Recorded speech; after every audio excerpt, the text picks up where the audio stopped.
Senhor presidente, senhoras e senhores deputados, eu quero retomar o ponto a que há pouco se referia o deputado Zé Guimarães, vice-líder da minoria. Exatamente, deputado Zé Guimarães, do desespero que toma conta do presidente da República.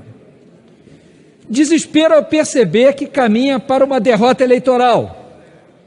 E hoje, mais uma vez, ameaçou não reconhecer o resultado das eleições, alegando que as urnas eletrônicas, sem o voto impresso, serão fraudadas.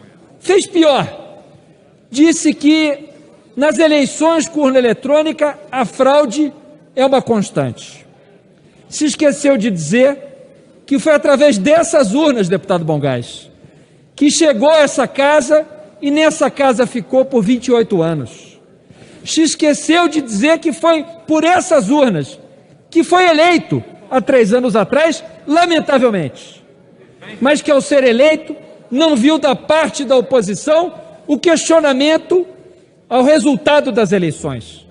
Nós lamentamos o resultado, mas não dissemos que houve fraude nas urnas para tentar explicar a sua vitória eleitoral. Infelizmente, o povo brasileiro caiu numa narrativa falsa, que hoje começa a descobrir como uma farsa. A farsa do combate à corrupção. Do combate à corrupção que jamais foi a tônica de Bolsonaro. A prova disso são as denúncias que vêm todos os dias à tona. Não apenas envolvendo o patrimônio familiar, não apenas envolvendo as práticas de seus gabinetes antes da posse como presidente da República, mas chegando à compra de vacinas, que hoje é o tema da Comissão Parlamentar de Inquérito no Senado Federal.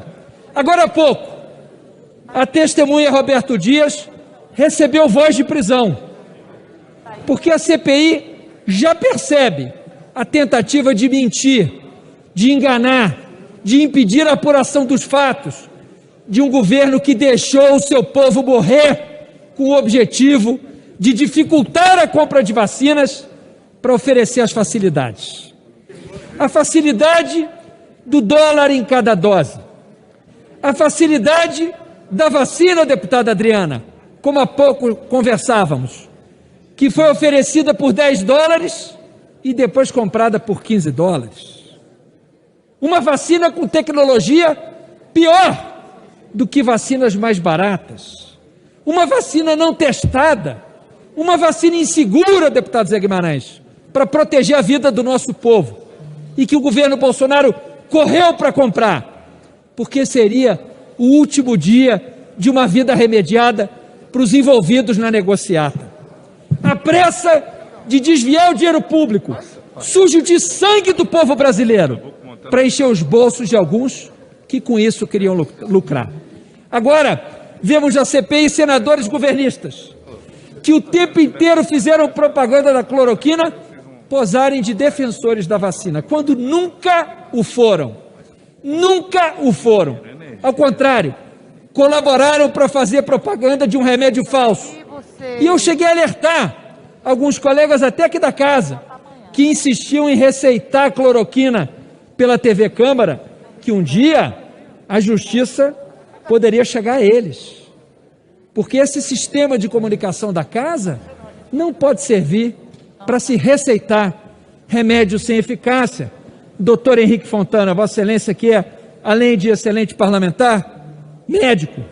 E é isso que explica a queda intensa nas pesquisas, que foram divulgadas ontem. O governo tem uma avaliação negativa de 48,2%, a maior de toda a história desse governo. Desde o princípio, a avaliação do governo nunca foi tão ruim. A avaliação pessoal do presidente é negativa para 62,5%. Ou seja, 2 em cada 3 brasileiros acham o presidente da República ruim ou péssimo. 2 em cada 3 brasileiros repudiam o comportamento do presidente como presidente da República. A coisa mais importante em 2022, para 45% dos entrevistados, é derrotar Bolsonaro, é impedir que Bolsonaro seja eleito, porque ele coloca em risco a vida do povo, ele coloca em risco o futuro da nossa democracia, ele coloca em risco o pão em casa, o Bolsa Família, os direitos sociais, os direitos trabalhistas, o desenvolvimento do país, deputado Odair. E é por isso que o povo brasileiro está entendendo que derrotar Bolsonaro é a sobrevivência do país. Impedir que Bolsonaro seja eleito é salvar a vida de brasileiros. Impedir que Bolsonaro seja eleito é garantir a sobrevivência da nossa democracia, líder Danilo Cabral. 62% dos brasileiros dizem nessa pesquisa que não votariam em Bolsonaro de jeito nenhum. CNT-MDA. 62% dos brasileiros, 6 em cada 10 dizem que não votariam em Bolsonaro de jeito nenhum. E 57,2% desaprovam a gestão da pandemia. É por isso que o desespero bate. É por isso que o presidente ameaça com o voto impresso, com o não reconhecimento dos resultados, porque ele já sabe que vai perder. Ele será derrotado nas próximas eleições, para que o país possa ser devolvido, líder Danilo Cabral, aos brasileiros, retomando as tradições democráticas de nosso povo, como tanto defendia Miguel Arraes, do nosso PSB, e cumprindo também, como temos procurado cumprir, o nosso partido, ao lado dos outros, o legado, a ordem, a determinação, o apelo de Eduardo Campos. Não vamos desistir do Brasil. Nós da oposição estamos aqui de pé, porque não desistimos do Brasil, não desistimos da democracia, não desistimos da ética na política, não desistimos dos direitos sociais, do Bolsa Família, do respeito aos profissionais de educação. E hoje à tarde eu vi a Vossa Excelência lutando para que a sua emenda, para garantir os direitos dos profissionais de educação, fosse acolhida na comissão da PEC 32, da reforma administrativa. Essa é a nossa luta pela educação pública de qualidade, pelo direito à saúde, pelo direito à vacina, pelo direito à prosperidade, ao emprego e renda, para que as pessoas possam sustentar suas famílias com um trabalho digno. É isso que o povo brasileiro quer, e não um presidente descontrolado, desequilibrado, que ameaça a democracia e ameaça não reconhecer a voz do povo transcrita nas urnas.